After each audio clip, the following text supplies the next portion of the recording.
हाँ जी दोस्तों, क्या हाल चाल, कैसे हो आप सब। इस टाइम समय हुआ है रात के 12:06, मतलब मैं कह सकता हूँ कि 12:06 AM। आप सवाल उठा सर आपको यही टाइम मिला था आने का, तो मैंने कहा हाँ यही टाइम मिला था। मैं सोच रहा था आज इवनिंग में कॉर्पोरेट न्यूज़ दूंगा, कॉर्पोरेट न्यूज़ दूंगा, बट किसी जगह स्टक हो गया और इतना लेट हो गया। मगर मैंने कहा जब टारगेट लिया हुआ है देने का तो देना ही देना है आज कॉर्पोरेट न्यूज़। चलिए जी, जो पहली बार कॉर्पोरेट न्यूज़ में आए हैं, पहले बता दूं ये सीरीज है सभी के सभी सीए, सीएस, सीएमए करने वाले स्टूडेंट्स के लिए। ये उनके ज्ञान में वृद्धि करने का एक प्रयास है ताकि उन्हें पता लग सके कि उनके आसपास के कॉर्पोरेट वर्ल्ड में क्या क्या घटनाएं घट रही हैं, ताकि वो अपनी नॉलेज को अपडेट कर सकें, अपनी नॉलेज को अपडेट कर सकें कि क्या क्या जो थ्योरी वो पढ़ रहे हैं उसका प्रैक्टिकल इम्प्लीकेशन किस तरीके से रियल लाइफ में चल रहा है। ठीक होगी इतनी बात। चले, इससे पहले कि हम आगे आए, एक बहुत जरूरी महत्वपूर्ण सूचना। सीए इंटर ग्रुप 1 का बैच नवंबर 2024 के लिए शुरू हो चुका है। मई 25 वाले बच्चे भी इसे अटेंड कर सकते हैं। ये लाइव में भी होगा, गूगल ड्राइव में भी होगा। गूगल ड्राइव के अंदर आपके पास 6 मंथ का भी ऑप्शन है और अनलिमिटेड वैलिडिटी का भी ऑप्शन है। Unlimited validity, wow. ठीक है जी। तो ये सब कुछ आप amitpopliClasses.com से बाय कर सकते हैं। amitpopliClasses.com। सबसे महत्वपूर्ण इस बैच का फीचर मैं कहूंगा वो है इसकी रोबस्ट टेस्ट सिस्टम जो इसमें इंट्रोड्यूस किया गया है, जहां पर आप हर महीने 2 टेस्ट दोगे, जिसमें से हर महीने का एक टेस्ट आपका मेरे थ्रू रूबरू होगा, ताकि मैं लगातार आपकी परफॉर्मेंस देख सकूं। और आप जब एग्जाम तक आओगे तो कम से कम 8 बार आप मेरे थ्रू गो थ्रू हो चुके होगे, जिससे मैं ये सोचता हूं कि आपका इंप्रूवमेंट, प्रेजेंटेशन लेवल बहुत ज़्यादा इंप्रूव तब तक हो चुका होगा। ठीक है दोस्तों, चलिए अब आते हैं अपनी आज की कॉर्पोरेट न्यूज़ पर कि कौन कौन से हमारे पास कॉर्पोरेट न्यूज़ हैं। हमारे पास सबसे पहली कॉर्पोरेट न्यूज़ है रेरा को लेकर। देखो जी, रेरा एक एक्ट है जो कि पार्लियामेंट ने पास किया है। अब इस एक्ट के अंदर स्कोप दिया हुआ रूल्स बनाने का। ये जो रूल्स बनाने की पावर है रेरा के अंदर, ये सभी की सभी स्टेट गवर्नमेंट को दी गई है। ठीक है, तो हर स्टेट गवर्नमेंट अपना अपना रूल्स बनाती है हर रेरा के अंदर। For example Maharashtra government rule बनाती है अलग, हरियाणा अलग का। ठीक है, महाराष्ट्र गवर्नमेंट ने जो रूल बनाए उनको कहा जाता है एम रेरा, महाराष्ट्र रेरा।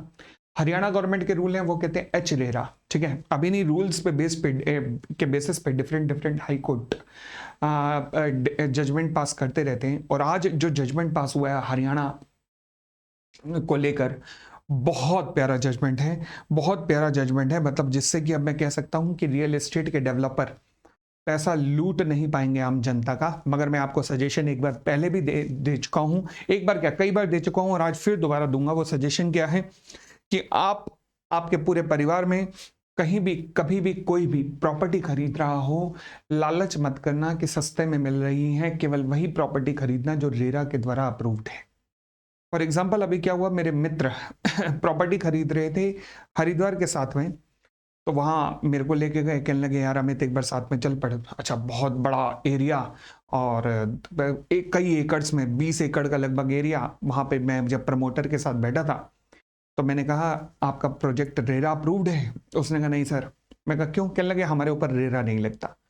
मैं कहा अच्छा। मैं कहा आप क्या भारत से बाहर हो? कहने लगे क्या मतलब? मैं कहा ये जब प्रोजेक्ट इतना बड़ा बन रहा है तो फिर रेरा क्यों नहीं लगता? उन्होंने कहा नहीं, हम जहां लैंड पे बैठे हैं, जिस तरीके का हम स्ट्रक्चर बना रहे हैं वहां रेरा नहीं लगता। मैंने दोस्त को कहा चल यहां से चलते हैं। बड़ी सीधी सी बात है, सामने वाला बेवकूफ बनाने की कोशिश करेगा, बिल्कुल करेगा। ध्यान रखना, अगर कोई भी 500 मीटर का प्लॉट है, अगर कोई भी 8 फ्लैट्स बन रहे हैं जहां पर, वहां पर रेरा चाहिए ही चाहिए, चाहिए ही चाहिए। ठीक है ना? तो कभी भी कुछ खरीदने लगो रेरा देख के ही बाय करना। अब अगली बात, अब हरियाणा रेरा ने एक बड़ा प्यारा जजमेंट लिया है। और रेरा के अंदर होता क्या है कि आप सारा पैसा ना बिल्डर को ना देकर बैंक में एक एस्क्रो अकाउंट खुलता है, वहां पे जमा करा देते हो। अब ये एस्क्रो अकाउंट क्या होता है? ये वो अकाउंट होता है जहां से पैसा केवल स्पेसिफिक पर्पस के लिए ही जाएगा। बिल्डर अपने और फालतू खर्चों के लिए यहां से पैसा नहीं ले सकता। अब अगर बैंक से उसने, बिल्डर ने पैसा ले लिया तो फिर, तो ये आज जजमेंट ये पास हुआ है कि वो बैंक लायबल हो जाएगा। अब बैंक को बीच में डाल दिया गया, अब आपको सेफगार्ड कर दिया गया कि मतलब आपका द्वारा दिया गया पैसा अब एकदम सेफ है। वो bank will ensure this money कि प्रमोटर गलत काम में इसे यूज नहीं कर रहा है। तो बहुत अच्छा है, रियल एस्टेट मार्केट को बहुत बूम मिलेगा इससे, क्योंकि जब पैसा सेफ होगा तो लोग इन्वेस्टर मार्केट में आएंगे। चलिए आगे बढ़ते हैं। पेटीएम को लेकर बहुत अच्छी खबर है, वाह वाह वाह वाह। पेटीएम को लेकर खबर यह है कि एनफोर्समेंट डायरेक्टरेट ने फेमा के वायलेशन का केस देखा, फॉरेन एक्सचेंज मैनेजमेंट एक्ट के, और उन्होंने पाया कि कोई फेमा का वायलेशन पेटीएम ने नहीं किया है। बहुत अच्छी न्यूज है इसके लिए। अच्छा, अब इस न्यूज का इंपैक्ट क्या है? इंपैक्ट यह है कि बात चल रही थी कि पेटीएम के ऊपर मनी लॉन्ड्रिंग के केसेस भी चलने चाहिए, प्रिवेंशन ऑफ मनी लॉन्ड्रिंग के केसेस भी पेटीएम के ऊपर चलने चाहिए, जो बहुत ही सीरियस ऑफेंस हो जाता। अब क्योंकि फेमा का उल्लंघन नहीं हुआ, फेमा का अगर उल्लंघन हो जाता तो फिर इसे एक तरीके का भ्रष्टाचार माना जाता, या फेमा का वायलेशन जो है वो माना जाता है कि आपने देश में पैसे का गबन किया है, पैसे का ऊट पटांग हरकत की है पैसे को लेकर, तो आपके खिलाफ मनी लॉन्ड्रिंग की कार्यवाही भी शुरू हो जाती। फेमा का वायलेशन मतलब मनी लॉन्ड्रिंग शुरू।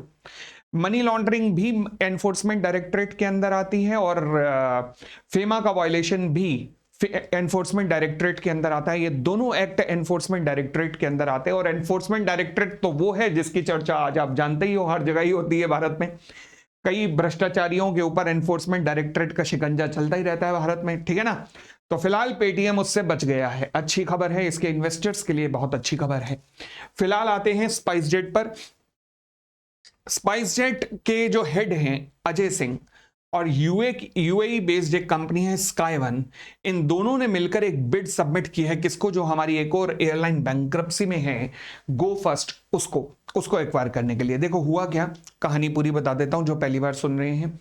गो फर्स्ट हमारी एयरलाइंस थी, इसने इसकी अच्छी खासी एयरलाइन चला करती थी, इंडिया में तीसरे नंबर की एयरलाइंस थी। इंडिगो फर्स्ट नंबर की है, विस्तारा सेकंड नंबर की है, और ये थर्ड नंबर की प्राइवेट सेक्टर की एयरलाइंस थी।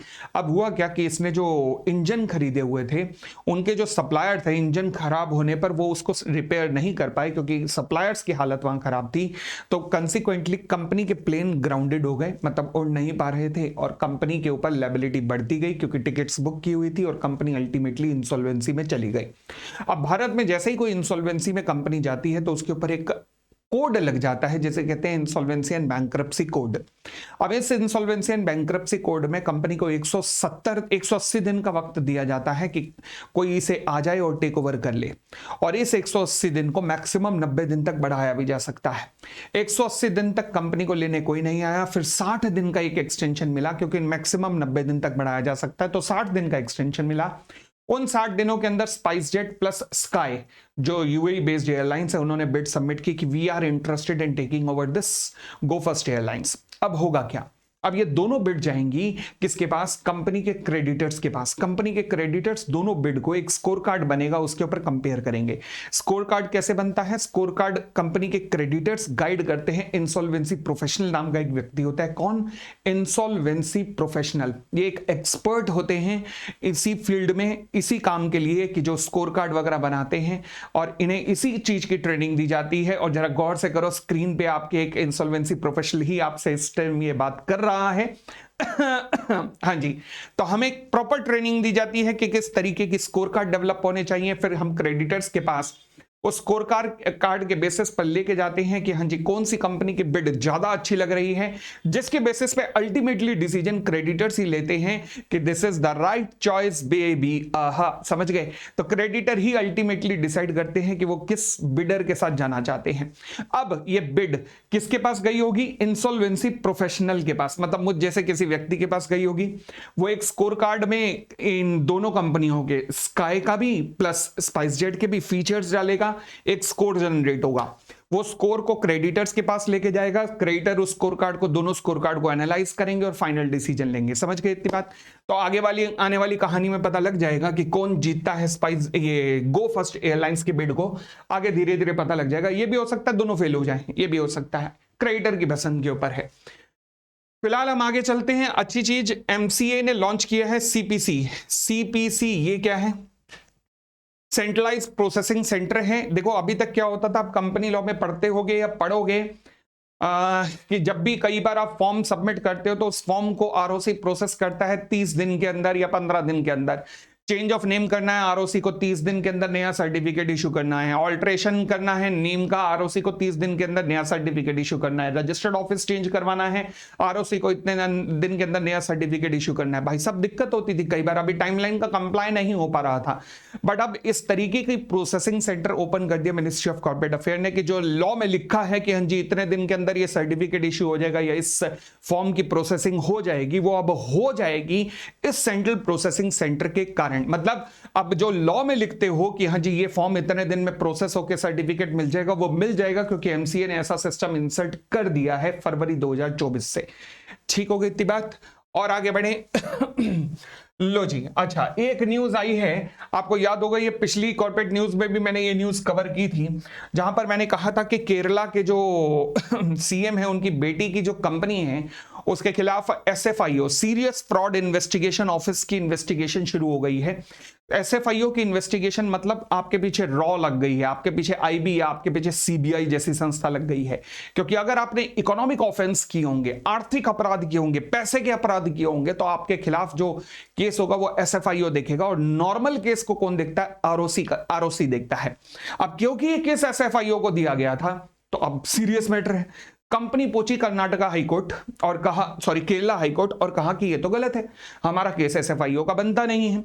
मैंने लास्ट में भी आपको बताया था, लास्ट कॉर्पोरेट न्यूज के अंदर भी, कि कोई फायदा नहीं होगा इन्हें केरला हाईकोर्ट जाने से, टाइम पास कर रहे हैं, क्योंकि पावर सेंट्रल गवर्नमेंट की है। Section 212 of the companies act 2013 clear cut कहता है कि अगर सेंट्रल गवर्नमेंट को लगता है कि ये केस एसएफआईओ का है तो सेंट्रल गवर्नमेंट उस केस को एसएफआईओ को सौंप सकती है, कोई संस्था सेंट्रल गवर्नमेंट को मना नहीं कर सकती।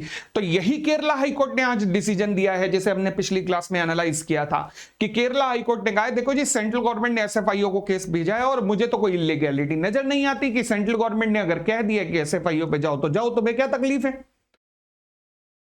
होनी भी नहीं चाहिए थी, बात बड़ी सीधी सी है। तो इसलिए इस जजमेंट को, ये जो सेंट्रल गवर्नमेंट का डिसीजन है एसएफआईओ को भेजने का, इसे केरला हाईकोर्ट ने सही ठहराया है। क्लियर हो गई इतनी बात? तो ये थी दोस्तों आज की हमारी कॉर्पोरेट न्यूज। अच्छा, आप में से कई बच्चे कह रहे थे कि sir stock of the week, company of the week क्यों नहीं आया पिछली बार? वो इस बार इस संडे से शुरू हो जाएगा। पिछले संडे का ब्रेक हो गया किसी रीजन से, बट इस संडे से कंपनी ऑफ द वीक शुरू हो जाएगा।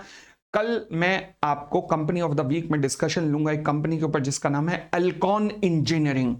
क्या नाम है? अल्कॉन इंजीनियरिंग के बारे में कल मैं आपसे डिस्कस करूंगा। Thank you, thanks a lot, bye bye, take care, खुश रहिए।